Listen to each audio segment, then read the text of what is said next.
GAAP has a truth in labeling problem. That accounting has, I want to emphasize, my point is that accounting has never really been structured to measure earnings reliably. And the FASB concluded for good reason that they should be in the business of measuring assets and liabilities. And that reported, whatever you want to call it, earnings or however you want to label it, is a function of changes in assets and liabilities, not the other way around. Are you an accountant with a continuing education requirement? You can earn free NASBA-approved CPE for listening to this episode.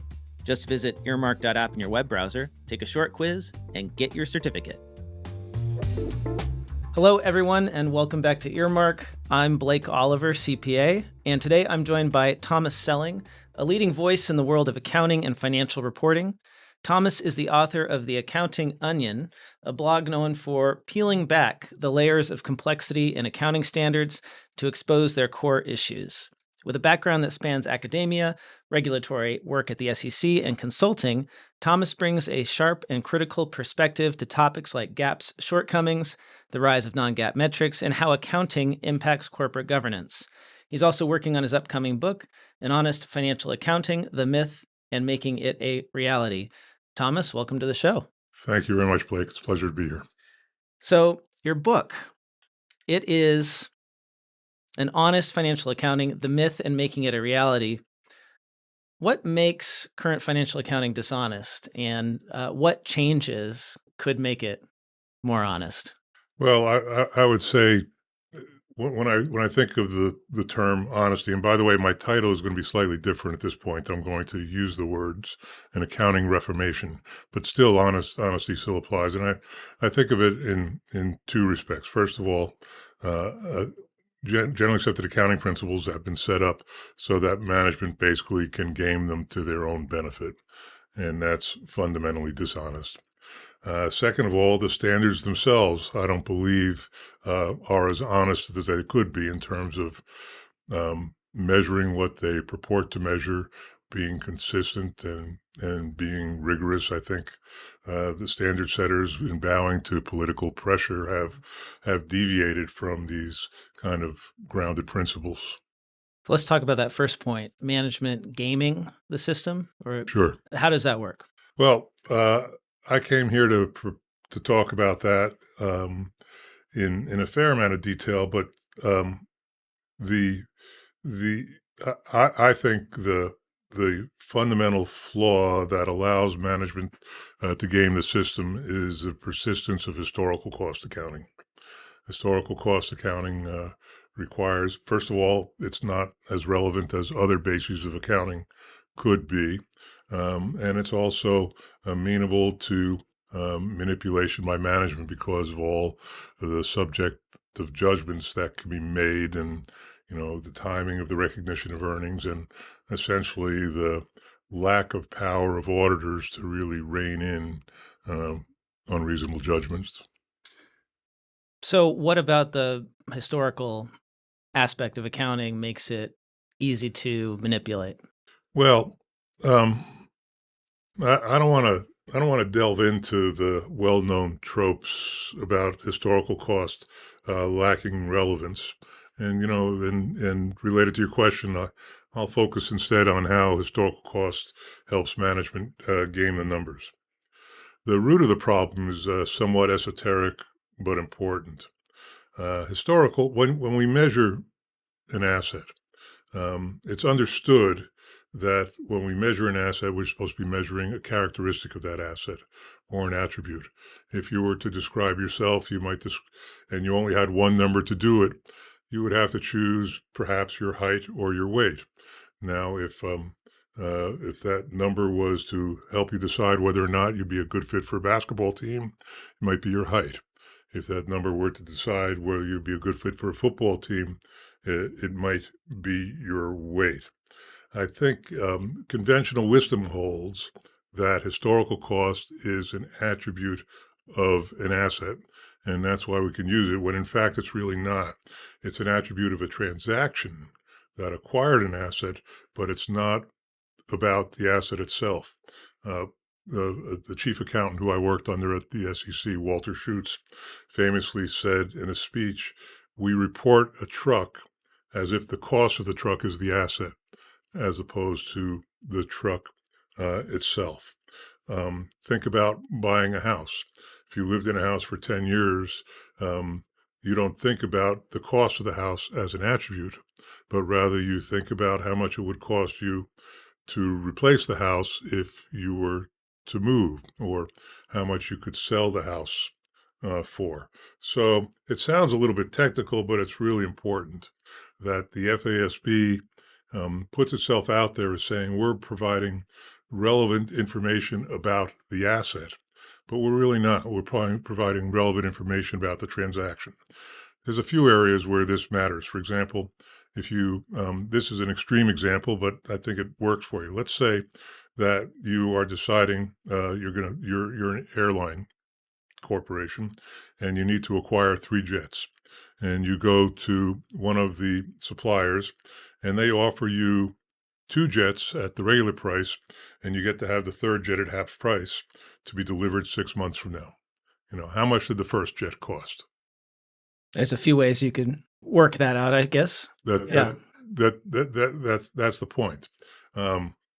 Another, but if you really go to the really significant examples, is you go to mergers and acquisitions accounting, and you say, well, the value of an asset, the value of a company we bought is the amount we paid for it. And all of a sudden, all this goodwill comes on the books because of the identifiable assets and liabilities. They don't add up to near the price that we paid for it. So we got to lump it into goodwill. Mm-hmm. And that leads to a lot of problems. If management knows that we can risk overpaying and lump it into goodwill, and we don't amortize goodwill, and it doesn't penalize our income statement, then mergers and acquisitions are more likely to occur. And number one, that's efficient for a company, but it's inefficient for a company.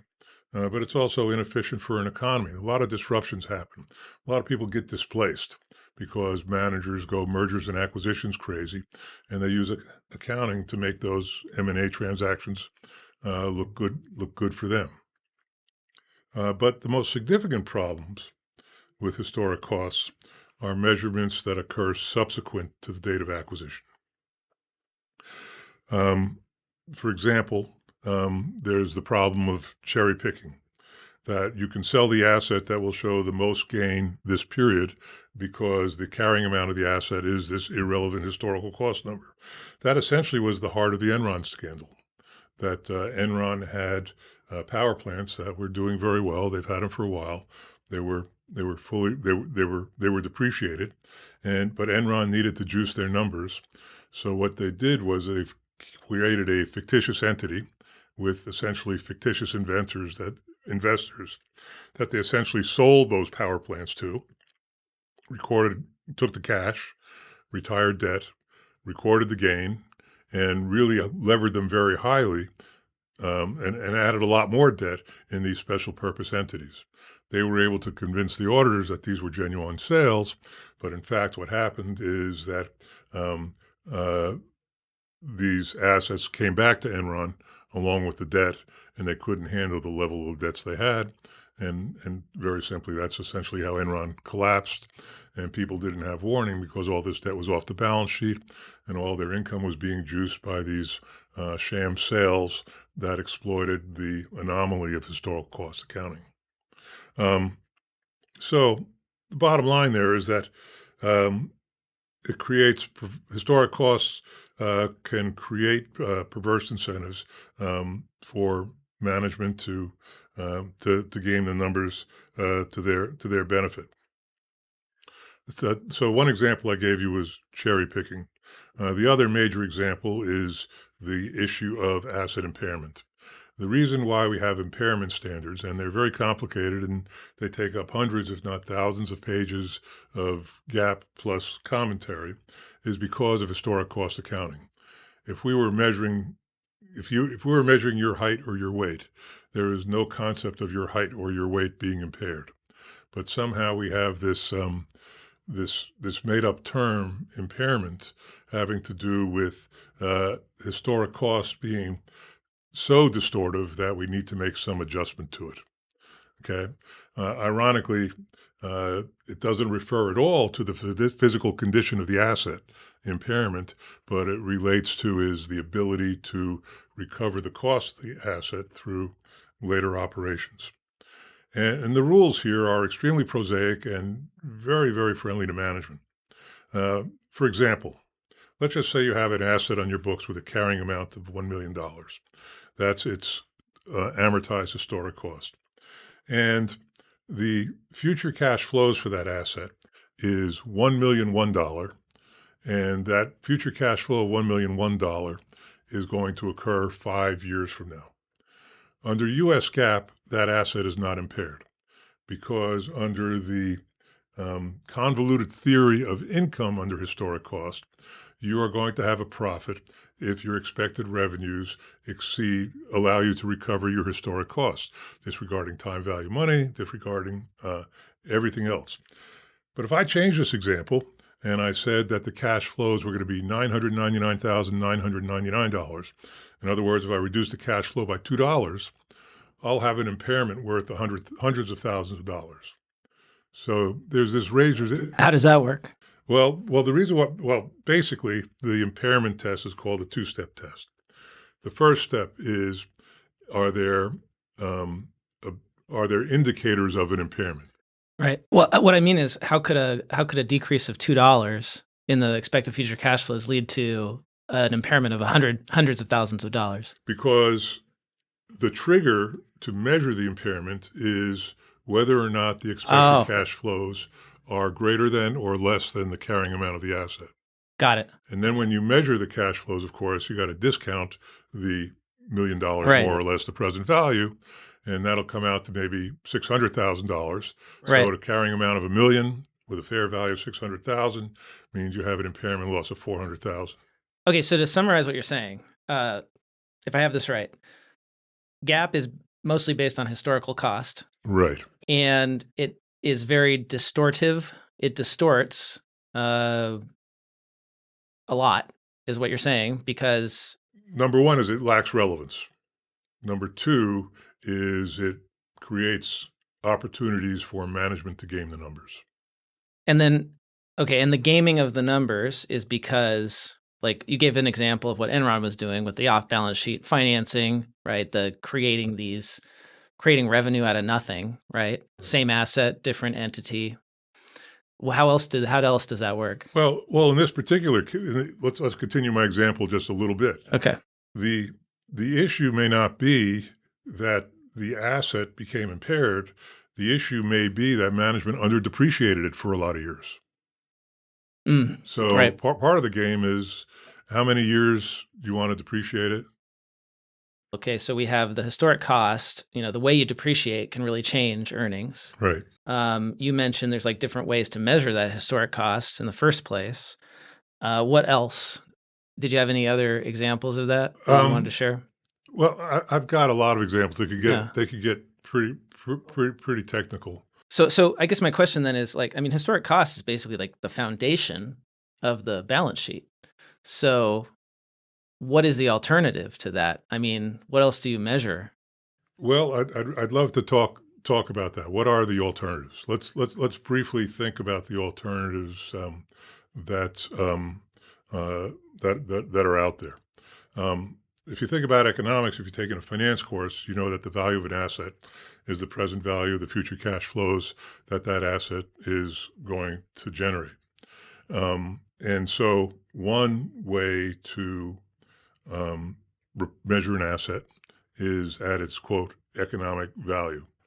Another way to measure it, and we'll go through the choices later on, but let me just get them out there. Okay. Another way to measure it is the way the FASB does it when they depart from historic cost, and they use what's called fair value. They have a notion called fair value. Academics might call it exit value, in the sense that it's the price you would get if you were to sell the asset today.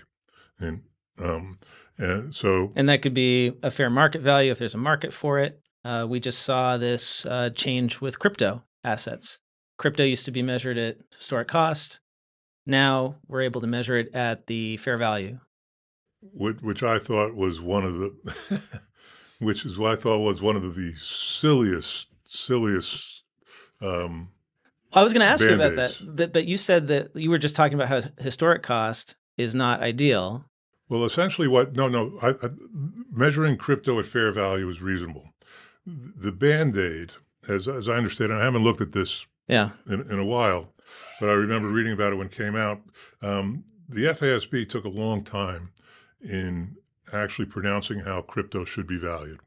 In the interim, and this is my understanding from what I read, the audit firms took over and they said, well, crypto is really an intangible asset.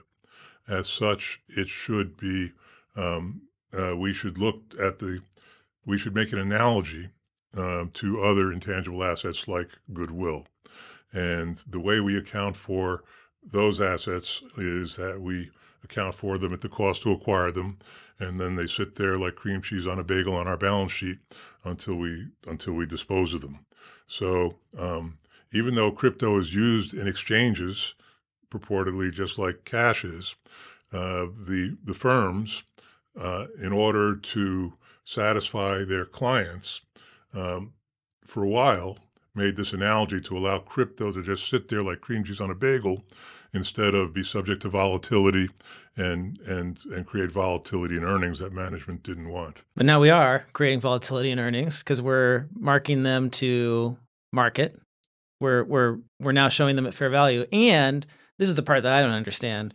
But before you get to that, and I think that's a good thing. Okay. Go ahead. Well, so I agree. We should also ideally show assets at their fair value on a balance sheet. Like if I'm an investor, that's what I want to see. I don't want to see some historic value that's meaningless to me as an investor. But then the part that I have trouble with is that the changes in the unrealized gains and losses are hitting earnings. I don't like that because I feel like that's going to be hugely distorting, earnings. Especially if the markets are really frothy, right? If there's a bubble happening, right, it could push everybody's earnings up and then suddenly slam them down. It doesn't have anything to do with operations. I think that there's a conventional wisdom out there that there is a right number for earnings. And even though it's kind of like pornography, we don't know what that number is, but we would know it when we see it. And we certainly we think we know when something is distortive to earnings. I think that conventional wisdom is wrong. And if you want, I'll tell you a story to explain why. Okay, sure. But before I do that, let's go back to the other alternatives real quick. So we alternatives talked about historical cost. We talk about alternatives to historical cost. Right. Are net present value of future cash flows. Okay.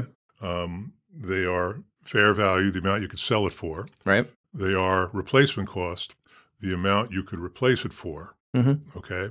And there's a fourth one that I particularly favor. I'll kind of tell you, and it's going to be in my book called Deprival Value. And a deprival value is kind of a hybrid between replacement cost and fair value. And what's that word? Deprival. How much this utility you would experience if you were deprived of the use of the asset. Okay. If somebody took your house from you, the deprival value would be the replacement cost because you would have to So replace it. The houses that burned in the Pacific Palisades in LA, deprival value would be the cost to build it again. Exactly. Now, if somebody took your inventory, if you were a jeans manufacturer, and somebody took your inventory of last year's jeans, last year's styles from you, your deprival value would not be the replacement cost because you weren't intending to replace them, but your deprival value would be how much you could get for them when you sold them in Filene's basement. That would be an exit value. Okay, got it. So it's kind of a hybrid between the two. And is that your preferred? Yeah, we could take a long time to develop that. But, okay. But your initial question was. Well, the question that kicked all of this off was, what makes current financial accounting dishonest, and then what fundamental changes would make it honest. Oh, yes. So It sounds like you're saying that it's historic cost accounting is making it dishonest because we've got the ability to manipulate earnings right through a variety of methods that adjust that cost. And then we've got And you're talking about there's alternatives to that historical cost. You've laid out 4. So I guess I don't want to put words in your mouth, but the part that I'm hanging on to was that if not historical costs, what is the method that will give us the right amount for earnings? yes, because that's what I mean. We want an accurate balance sheet, right? As we want an accurate income statement, and we want earnings to reflect what is really happening in the business, the economic value that the business is creating. I'm going to try to tell you a story and try to convince you that the best we can do is get an accurate balance sheet. That's the best we can do. Well, the best we can do is get you an accurate balance sheet Yeah. and give you enough detail as to the changes of those balance sheet into the changes of that balance sheet, so that you can construct a measure of performance. If you want to call it earnings, you can construct a measure of performance that you think is value relevant. Okay. Okay. So here's the story I'm going to tell you. Imagine the extractive industries. Okay, that's a very, very large part of the economy. It relates to oil and gas, energy, metals, and minerals. Okay. And basically, the main reason why GAAP does a lousy job reflecting the performance of extractive industries is because of the length of time between value creation and the realization of value. Okay. Right. So you got to dig a mine. You've got to find the oil. Is that what we're talking about? Exactly. It takes a long time to develop that resource. I'm pulling a number out of my head here, but let's just say, for the sake of argument, that 80% of the value created by an oil and gas company occurs when they discover reserves.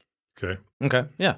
Now you would call that earnings, right? When they discover reserves, economically, you would call that earnings.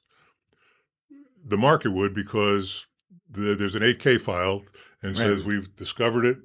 This is where it is. This is the quality of it. This is what our initial tests show. Okay, so and the stock price goes up, and we have the right to extract it, and well, the stock of course, price will go up. Yeah. Well, perhaps we have some, maybe. Right, or we have the ability to extract it. Well, somebody does or something. Yes. Right. Okay. Let's just say that. But 80% of the value created by an oil and gas company occurs when those reserves are discovered. Right. But this is a question for you. When does GAAP recognize the first penny of those earnings? Well, I guess they have to deliver the product, right? Yes. And when do they deliver the product? Well, I guess if it's like Exxon, then they've got to ship that raw oil I'll to shorten a it out. refinery. Somewhere between 5 and 50 years later. 5 and 50 years. Yeah. Okay. It's going to take 5 years to develop it. You turn the spigot on. Yeah. The last drop's going to come out 50 years from now.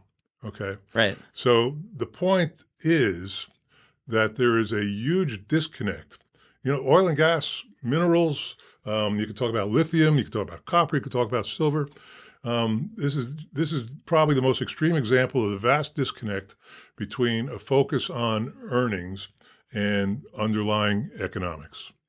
Right, because you're saying the market sees the value as soon as they discover the reserve, the mineral or the oil they're going to extract, and accounting GAAP doesn't recognize that as happening until years later. Right. So there's a timing problem here. This is probably the most extreme example of the timing problem, but I would say the timing problem is what's the word I'm looking for? But basically, is almost universal. Pharmaceuticals, similar, Another right? perfect example. Right. Pharmaceuticals, the value creating event is the discovery of a new drug. Yeah. Think of how many years goes by before you get the first dollar of revenues. Think of how many years go by before you get the last dollar of revenues. Mm-hmm. But so there's a big connect here. Right, and the value of that drug is not on the balance sheet. Well, some of it is because we accumulate costs to develop it, but the actual, like, what the investors would consider the value of that drug is much higher than what maybe the costs are that we've accumulated most of the time, right? That's true. It is true that current GAAP would capitalize the R&D for developing that successful drug. And just by the nature of the way R&D works, for every 99 projects, every 100 projects, one is successful. The vast majority of R&D ought to be expensed, and 1% of it ought to be capitalized. And the cost of that product probably bears no relationship whatsoever to the future benefits. Yeah. And that's why if you buy a pharmaceutical company, you're going to have an enormous amount of goodwill. Well, you're going Potentially, to have if an they have enormous amount of unrecognized assets. Right. Just the same as oil and gas. You have an enormous amount of the unrecognized asset is the value of the reserve. So let me keep going. Okay, so what I want to still illustrate with this example is that for accounting to be useful, we really have two choices. One choice is to focus on valuation. We could develop an accounting system that estimates the present value of those reserves when they're discovered and reports them as an asset. And with double entry accounting, if we were to do that, we debit the asset and we credit income. Mm-hmm. We don't do that because there are huge problems of implementation. Okay, in order to do that, we have to make estimates of costs over huge time. We have to and we have to do a whole bunch of other stuff that are not necessarily within the objectives of accounting. And on top of that, in order to make those estimates, we have to anticipate, we have to bake in management's decision making. There's not one way to extract reserves, right? And not all reserves are the same. So it's not clear to me that accountants can serve society any better than the market by coming up with these wildly unreliable estimates. So the other approach is to measure the assets that are used in a manner that's relevant to decision makers and report in detail how they change over time.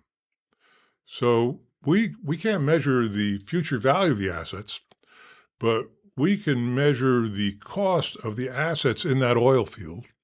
We could measure how much it would cost to replace those assets in the oil field if we had to. And accounting can track how those assets are used, the effect of decision making. So essentially, I believe that the best we can do in accounting is to measure a subset of economic assets and liabilities and measure them at their current cost. Okay. The replacement value. I think in this case would be replacement value. Now, this is not just true with oil and gas. There's other industries that have similar limitations. As you mentioned, the pharmaceutical business is driven by the discovery of drugs. Other businesses are driven by their long-term relationships with customers, like construction, like telecom. Subscription businesses. It's all about the long-term customer relationship, the lifetime value of that customer. Yeah, Netflix. Just like discovery of reserves is the value-creating event, for those businesses, the value-creating event is the engagement of a customer. But that is not when accounting recognizes the value. That's the point. So so what I'm saying is that it is to focus accounting on trying to measure earnings is just an impossible task. It's more impossible than identifying pornography. So the best we can do is focus on, and the FASB has this right. The FASB says that, in an ideal world, if politics weren't such an issue, we would be focusing on measuring assets and liabilities and reporting the changes of assets and liabilities in ways that people might find useful. Because to focus on earnings takes us down a rabbit hole. Well, and what I like about that is that it's very clear what our job is. If we make that the job, here's the starting value, here's the ending value, here's the change, and perhaps why that happened, an explanation. and then you allow. Sorry to interrupt. You're going to like my book if I ever get around to writing it. I'm really looking forward to it. So what I like about that is, it's very clear. You can just go down the balance sheet and you can see what has happened. And then if somebody wants to construct earnings out of that information, they can, and they can do it however they like by using whatever changes in the assets are relevant to, in their view, the operations of that business. So if you, and I guess investors already do this in a sense, like that's what EBITDA is. It's a way of stripping out certain changes from earnings that accounting considers to be part of earnings, but investors don't care as much about. Right. But in my view, investors would be supercharged by having much, much, much more detail. Right. The current level of aggregation in accounting doesn't really give you, or the current level of aggregation was essentially determined when we had manual accounting systems. Mm-hmm. We should be able to do much better. I mean, we don't need to give you a journal of every single transaction. We don't want to do that, of course. No. But we should do a much better job of providing the detail and being transparent. But again, transparency doesn't work to the benefit of management. So management fights transparency. And I can, tell you of a number, even in a statement of cash flows. Management fights tooth and nail a requirement to have a statement of cash flows using the direct method. In other words, to show cash received from customers, cash paid to vendors. They fought that tooth and nail for decades at the FASB. So these are the things that have to be overcome. And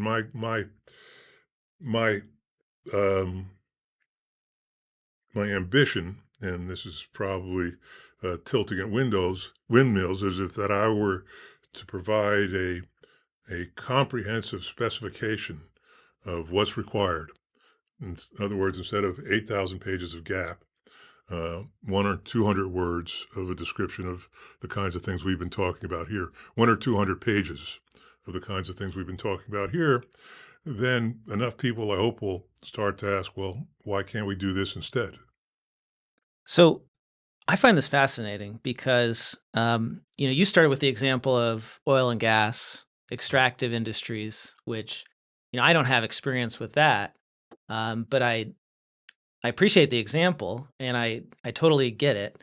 For your listeners, I actually do have experience with oil and gas. That's your background? Well, it's not my background, but I've had a couple of consulting engagements. Got it. And teaching opportunities. Yeah, it makes sense, right? Like that. Yeah, it's when you strike oil. I'm a semi-expert on Indonesian production sharing contracts. Okay.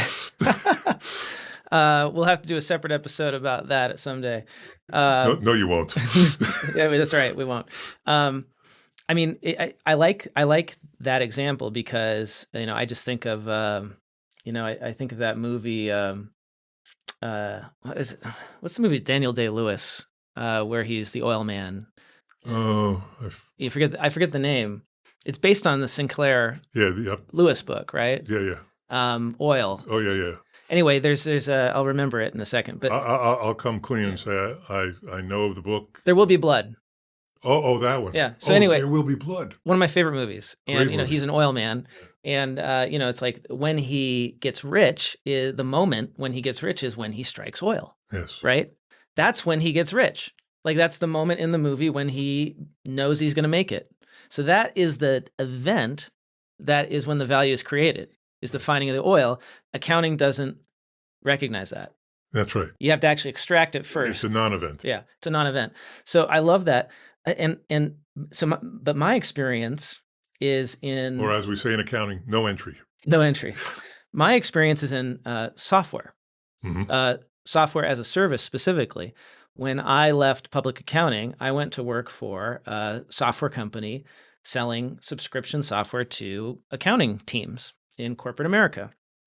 And the thing that opened my mind to alternatives to GAAP was when I realized that we had a controller and we were producing GAAP financial statements for our investors because we had to. We had raised a Series B at that point. That's when you got to get serious. But we never looked at them. And we looked every week at a whole set of alternative metrics called SaaS metrics which is actually like its own branch of accounting. They don't think of it that way. The people who develop this are like finance people and tech people, but that's basically what they've created. And that always, while I was working there, was like a point of tension for me. I couldn't reconcile. Here's what I learned in school, and here's what we were actually doing. I'll tell you a counter story to that. There are a lot of software companies who feel constrained by GAAP, and they'll say, well, here we are at the end of the quarter. We're going to have to, in order to meet our revenue targets, we're going to have to make some sales that meet the GAAP criteria for recognition, but are not necessarily the best arrangement, the most efficient arrangements we can have with our customers. And we face that with our sales team. Yeah. So to go back to this discussion of like when the moment of value. I'm sorry to interrupt. No, go ahead. I was also involved in a legal case once where I learned that a salesperson in the software business did not get his commission unless the transaction with the customer satisfied the criteria for GAAP recognition that quarter. That's so strange. Well, and the issue is that in software, this is what I finally came to realize years later, is that in software, in subscription businesses, the moment of value creation is when you acquire the customer, when they sign up as a customer. And that is because you can very reliably estimate what's called customer churn after you have enough customers and you've been around for a number of years. You know exactly how many customers on average will leave after a year. And sorry to interrupt, but you also know the upgrades. You can also predict upgrades. Yeah, you can average that out across your customer base. You can average your contract price. So we have these metrics like average contract price. We have a lifetime of a customer, right, which is the number of periods, typically years, that they stay with you on average. You can calculate your churn rate, the number of customers, the percentage of customers that leave, and you can use these metrics to calculate lifetime value. So every customer that you bring on has a lifetime value, which can be reliably estimated. So I could say that every customer that I bring on has a lifetime value of X dollars. And so when I sign up that customer, economically, what is happening is I am basically adding those future cash flows to my business. I might get some of it now. I might get none of it now, but it's all coming in the future. But that customer, those future cash flows, although economically real and very reliably measured, are not on the balance sheet. And we don't measure the revenue from that customer until we begin to serve them. And here's the problem. It violates the matching principle because I have all this cash in the future that I know is coming in. Only a fraction of it is showing in my GAAP financials. But what is also showing in my GAAP financials is 100% of the marketing and sales expense to acquire that customer. Well, let me say it. Now that we're talking about first of all, the matching principle. It's if you listen to the FASB and the concept statements, the matching principle no longer exists. But really? Yes, that's correct. That's like foundational to accounting. The matching principle is an income statement concept. The apt principle that the principle invoked to describe your situation would be conservatism. That under conservatism, you recognize expenses, you recognize losses as soon as you think you have them, but you don't recognize gains until you're almost reasonably assured that you have them. So the FASB is very happy under historic cost accounting. Right. And the way historic cost accounting has evolved to say that if you have expenditures and they don't meet the definition of an asset, they're expenses. Okay. Right, but see customer. Let me finish. Okay. And they are happy with the mismatch you've identified. They say that's just you should be able to if you want to overcome that mismatch, do it with additional disclosures. Talk about the nature of your business and things like that. But the distortion is so enormous that it makes really, really successful businesses look horribly unprofitable. And that's what happened with Amazon for years and years and years while they were building up their Prime subscriptions, right? They understood the value of those Prime subscribers long term, but the market did not, because they were Right. all that expense to acquire those customers. So they have all these expenses and they have no corresponding asset anywhere. It's in accounting world, there's no asset. And so what I'm saying is, like, if I were to design my own, balance sheet and income statement for a subscription business, which I know I'm now growing one myself, I would want to actually, there's two ways you could do it, right? One is you accelerate you recognize the value you created when you acquired the customer early. And so that now you've got the revenue and the expense matching in the current period, or you defer some of that sales and marketing expense and you recognize that later over the life of the customer, not immediately all at once. Because otherwise none of it really makes any sense. And the way we look at it in a subscription Well, business. let me say this. Yeah. My view is there's no good solution to your problem. Well, Just like there's no good solution to the oil and gas problem, right. there's no good solution to your problem. The best we can do is recognize a subset of assets and a subset of liabilities that meet a subset of economic assets and a subset of economic liabilities that meet certain objective Right. criteria, and then measure them in relevant ways. Well, and the reason I like what you said, like your method, Let me suggested finish method. one other thing real quick. Okay. The one relevant way is the present value of future cash flows, Right. but that's too subjective. Another relevant way is the current value to the company. Okay, in other words, how much it would cost to replace it if this was an asset Right. that should be replaced. Well, so in this example, the present value of the future cash flows is reliably estimated. Like, and Netflix knows, I guarantee you there's a spreadsheet somewhere at Netflix, and they know exactly what a new subscriber is worth in terms of the present value of their future cash flows, because they know how long a subscriber is going to stick with them, right? But the market doesn't get to know that.